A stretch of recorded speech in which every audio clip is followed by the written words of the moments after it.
item on confidential funds, Madam Chair? Madam Vice President.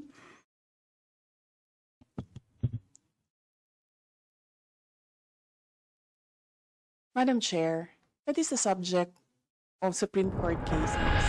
Yes. Madam Chair, obviously, ayaw tayong sagutin, Madam Chair.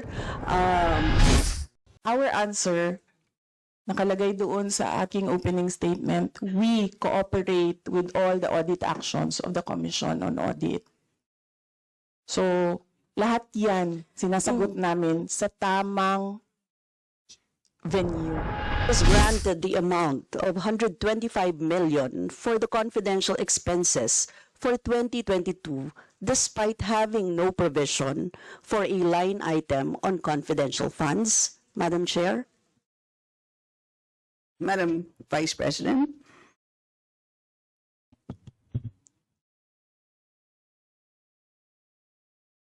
Madam Chair, that is the subject of Supreme Court cases. So, Kong Eileen, Madam Chair, please proceed. Yes. yes, Madam Chair, ang tanong ko lang po ay simple, no? Kung may provision, kung may line item o wala. So, Madam Chair, kung hindi po sinasagot, I will go on to my next question, please Madam proceed. Chair. Maaari rin bang kumpirmahin ng OVP na ang 125 million confidential funds na nirequest nito noong 2022 ay ginamit lamang mula December 21 hanggang December 31, 2022, Madam Chair? Madam Vice President. Madam Chair, that is the subject of Supreme Court cases. Yes. Madam Chair, obviously, ayaw tayong sagutin, Madam Chair, kasi, Madam Chair, pera ng taong bayan ito, Madam Chair, no? Yun po yung nakalagay dito. At karapatan na malaman ito ng bawat isa sa atin, Madam Chair, it is a matter of public interest. At humihingi po tayo ng transparency and accountability kaugnay dito, Madam Chair. So, Madam Chair, kung hindi po sasagutin yung 2 questions ko, baka naman yung 3rd, Madam Chair, masagot. Ayon sa ipinasang accomplishment report, utilization of confidential and intelligence funds ng OVP, ginamit ang 125 million para sa safe implementation of OVP initiatives and confidence building. Ano itong safe implementation of OVP initiatives and confidence building? Ano po yung programa sa ilalim nito, Madam Chair? Madam Vice President. Madam Chair, the first 2 questions are exactly the questions that were submitted to the Supreme Court. The Supreme Court is the correct venue to answer those questions because there are pending cases there already. Sa pangatlong tanong niya, that is, our answer, nakalagay doon sa aking opening statement, we cooperate with all the audit actions of the Commission on Audit. So, lahat yan sinasagot namin sa tamang venue. Kinestyon kami sa Supreme Court, sumagot kami sa Supreme Court. Kinestyon kami sa COA, sumagot kami sa COA. Yes, thank you, Madam Chair. No, precisely. Kaya ko po tinatanong to, Madam Chair. If you remember, we requested, actually hindi nga kami nag-request eh.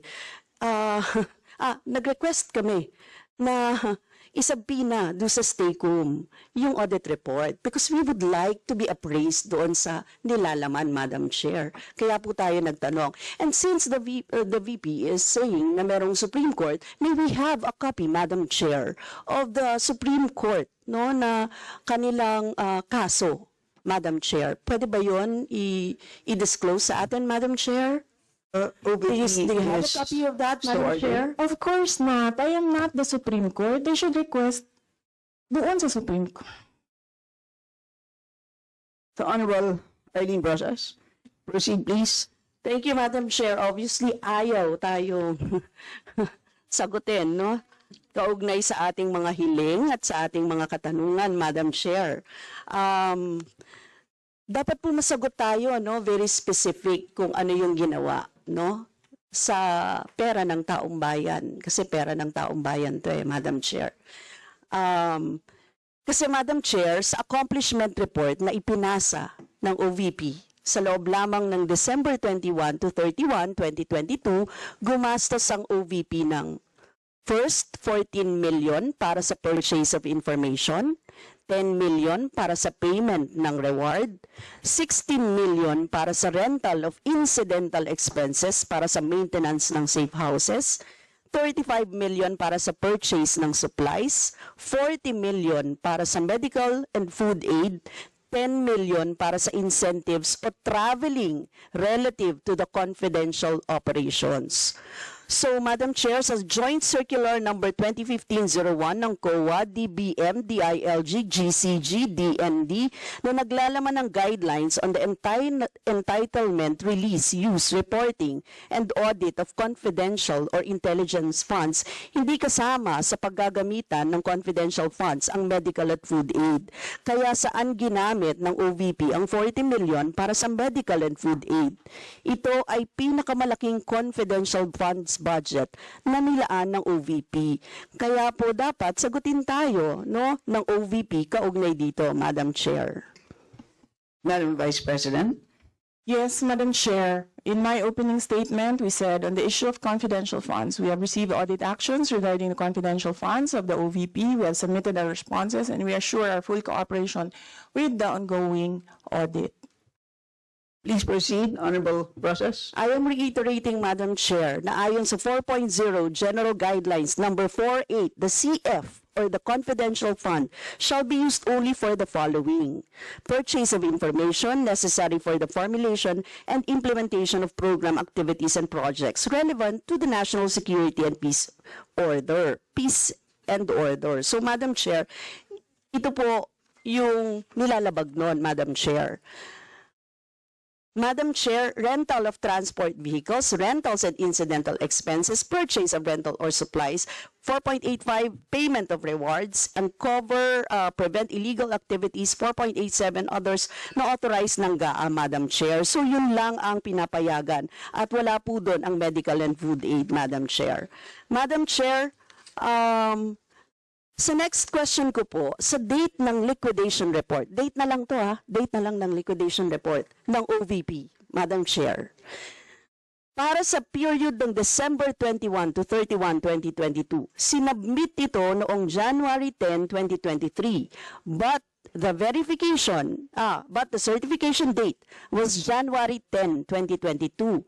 At ninotarize ito ng January 16, 2023. Maaari po bang ipaliwanag ito ng OVP, Madam Chair? Do you mean January 10, 2023?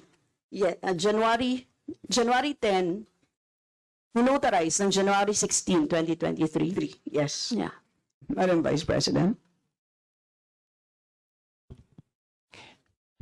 Madam Chair, I will forgo the opportunity to defend the OVP 2025 budget proposal by question and answer. I will leave it to the House of Representatives to decide on the 2025 budget. Honorable Process, you may proceed. Madam Chair, ayaw tayo sagutin, Madam Chair. Hindi ko maintindihan kung bakit tayo ayaw sagutin. Napakasimple po ng mga tanong natin. It is about dates. It is about confirming yung mga dates, Madam Chair. So ayaw tayo sagutin at sa harap ng publiko. Ang publiko po ay may karapatang malaman ito. Kaya po tayo nagka-question kaugnay dito, Madam Chair. This is about transparency and accountability, and it doesn't exempt the office of the Vice President, Madam Chair. Madam Chair. Yes, Madam Vice President. She may not like my answer. She may not like how I answer. She may not like the content of my answer. But I am answering. I do not have to answer to her. If I want to answer to the people, Yes, we note that, Madam Vice President. If I want to answer to the people, You may proceed, Honorable Rosas. Yes, Madam Chair. Madam we Chair, are kailangan already pong cooperating with the At Supreme tama, Court Madam Chair, cases ang and the dokumentong Commission on ipinapasa sa Audit. opisyal ng gobyerno, Madam Chair. I believe yun po ang kailangan natin gawin. Ano? Sa isang simpleng mamamayan, kapag Madam nagkamali ka ng kahit isa, sa board na sasagutin, Please wait Madam to be Chair, acknowledged. Yes, Honorable Rosas, please yes, proceed. nagpapasa tayo Diba, ng application. Kailangan tama ang nakalagay, Kung hindi Madam na naman Chair. gusto kung paano ako Ipapaulit sumagot sa'yo at kapag paano nagkamali, sumasagot ganyan din ang ako. Please wait to be acknowledged, Diba? Madam Vice President. Isa-isa lang Hindi po tayo, naman tayo pwedeng sabihin nyo na magkakaintindihan. hindi ako sumasagot dahil hindi niya gusto yung sagot ko. Yes, isa-isa lang po tayo magsasalita. So yes, Honorable Rosas, Yes, please proceed and continue. Thank you, Madam Chair. Madam Chair, kailan sinabit ng OVP ang liquidation report ng 2022 confidential fund sa Intelligence and Confidential Fund Audit Office ng Commission on Audit? Yan, Madam Chair, siguro naman masasagot tayo ng OVP, Madam Chair. Madam Vice President. I will forgo the opportunity to defend the OVP 2025 budget proposal. By question and answer, I will leave it to the House of Representatives to decide on the proposal. Honorable Rosas, proceed please. Yes, Madam Chair, simple questions of dates, no, Madam Chair, hindi na tayo sinasagot. I don't think so nasasagutin niya tayo sa iba pa. So, Madam Chair, let me run down my questions sa iba pa. Madam Chair, yung pagtanong ko sa kailan sinubmit, tapos kung kaya, ibig sabihin yung liquidation report na dated January 10, 2023, it was only submitted to ICFAO on September 18, 2023. And Madam Chair, pinrocess ang confidential funds na ito noong 2022. Tatanungin ko rin sana kung aware ang OVP sa Joint Circular number 2015-01. Kindly wind up. And Madam Chair, for the record, kasi Madam Chair, ang nakalagay sa item 6.2.2.7 no, ng Joint Circular, all cash advances for CF, for the confidential fund, or intelligence fund shall be liquidated at year-end, Madam Chair. So yun po yung reason kung bakit natin tinatanong kasi lumagpas. Ibig sabihin, di nagko-comply ang OVP sa deadline na nakalagay sa joint circular na dapat niliquidate na ang cash advance para sa confidential funds ng 2022 noong December 22 pa lamang, 2022 pa lamang. Yun po yung year-end niya. Pero nakita niyo naman January. So Madam Chair, those are simple questions na kayang-kayang sagutin ng OVP but never na sinagot ng OVP, Madam Chair. So, Madam Chair, sana man lang kahit time's up. paligoy-ligoy, hindi sinagot talaga Madam Chair. Right, So, time's up. thank you, Madam Chair. Okay. Next to interpolate is Madam Chair? yes. Yes.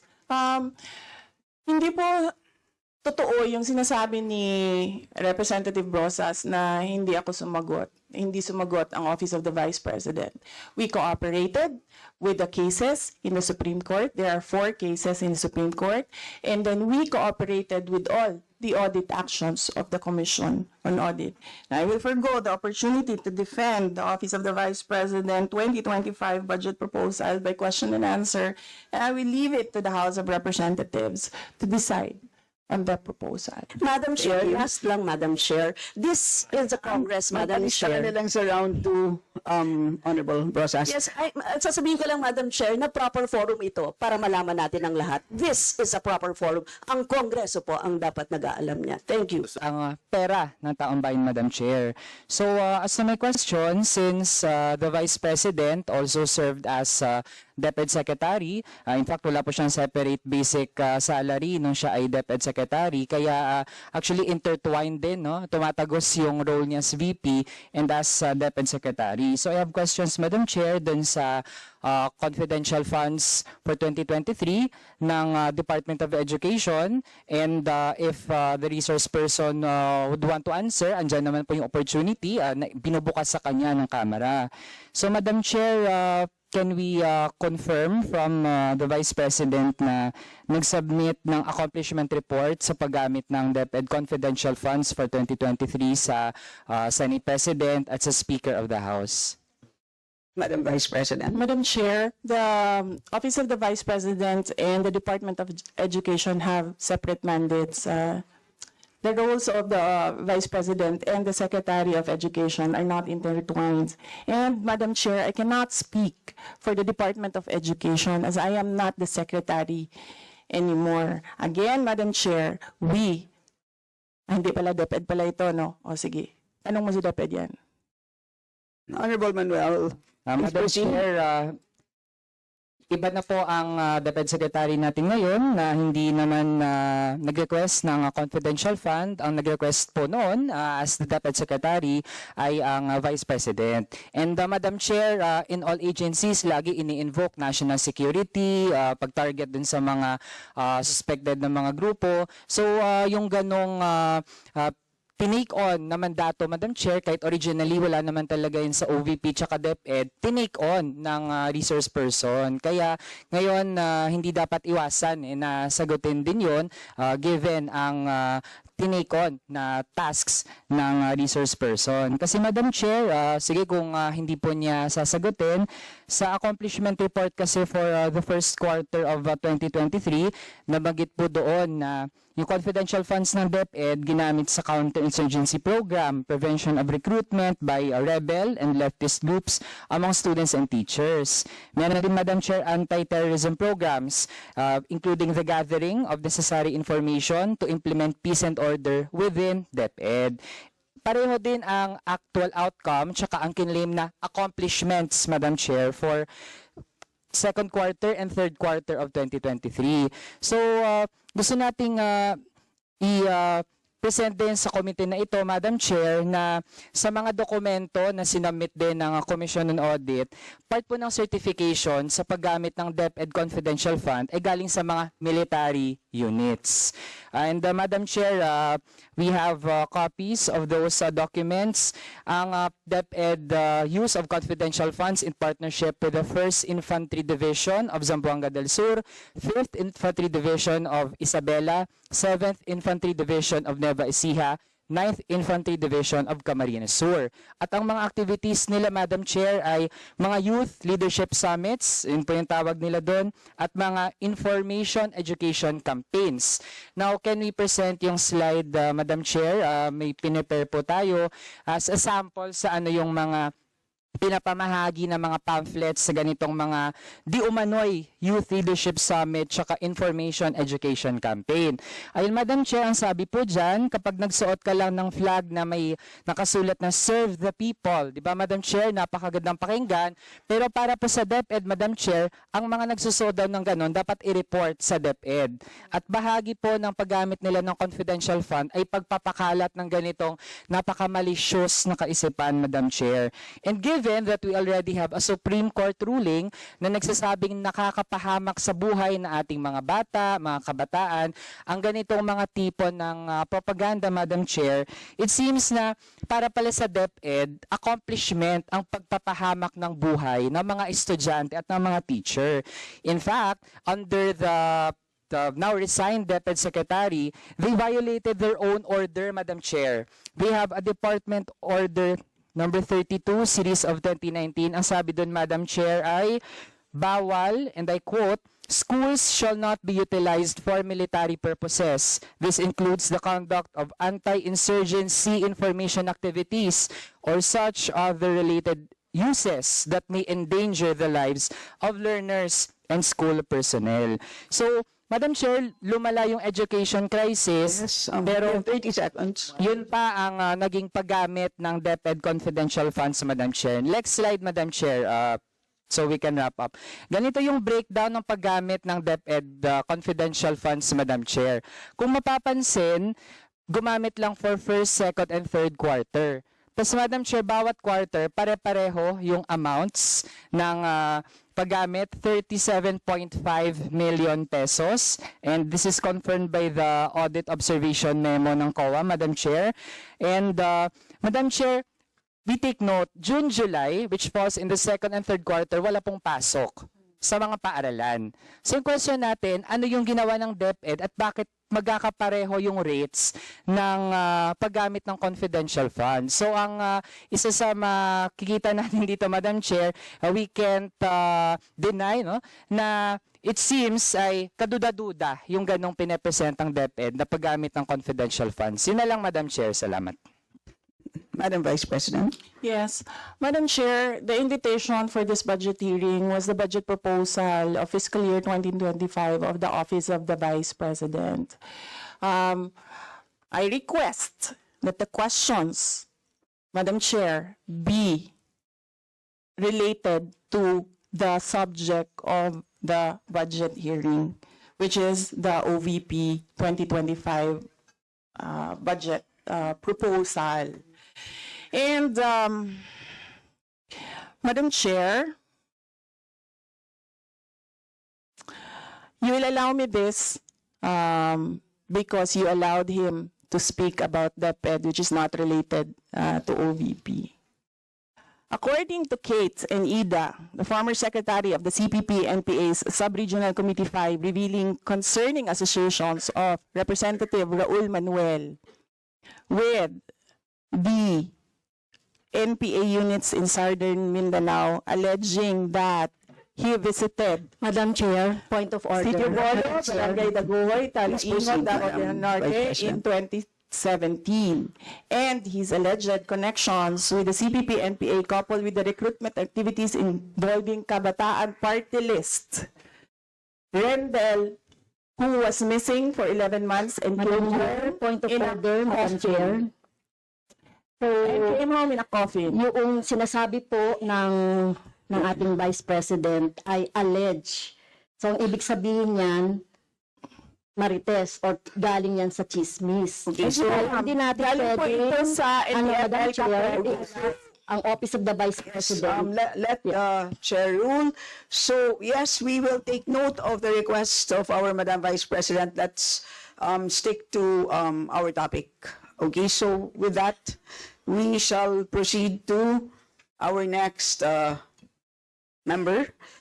From the majority, we have our Deputy Majority Leader, the Honorable Liana Bonilla. Madam Chair.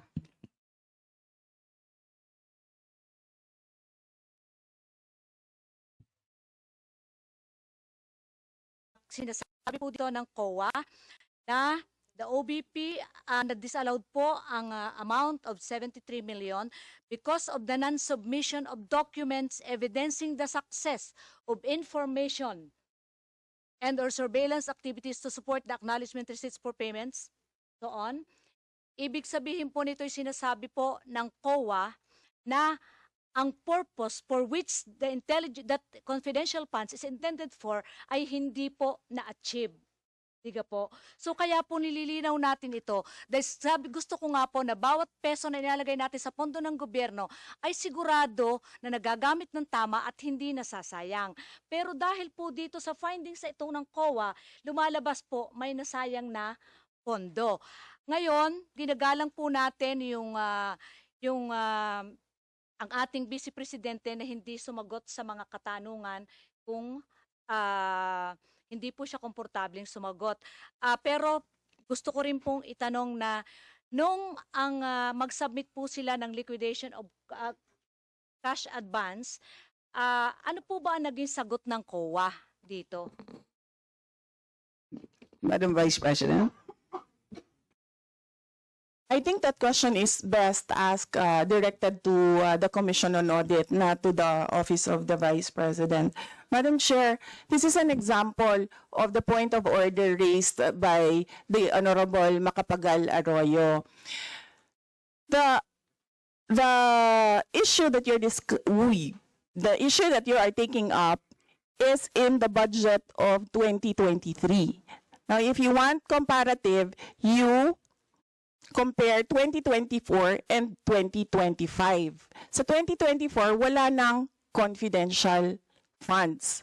So, hindi na siya germane sa discussion ng proposal ng 2025 budget.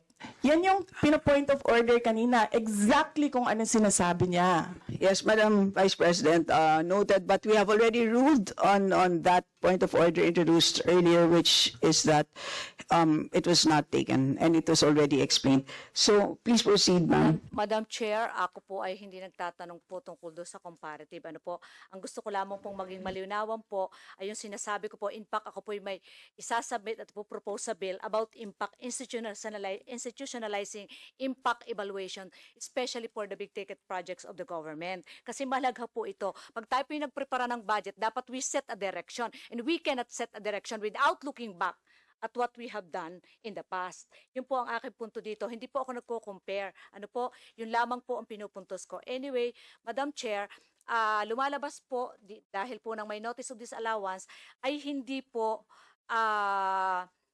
na-clear yung liquidation report ng Office of the Vice President, kaya po nagkaroon ng AOM and then a notice of disallowance. Ngayon, ang tanong ko po ngayon ay sa COA na.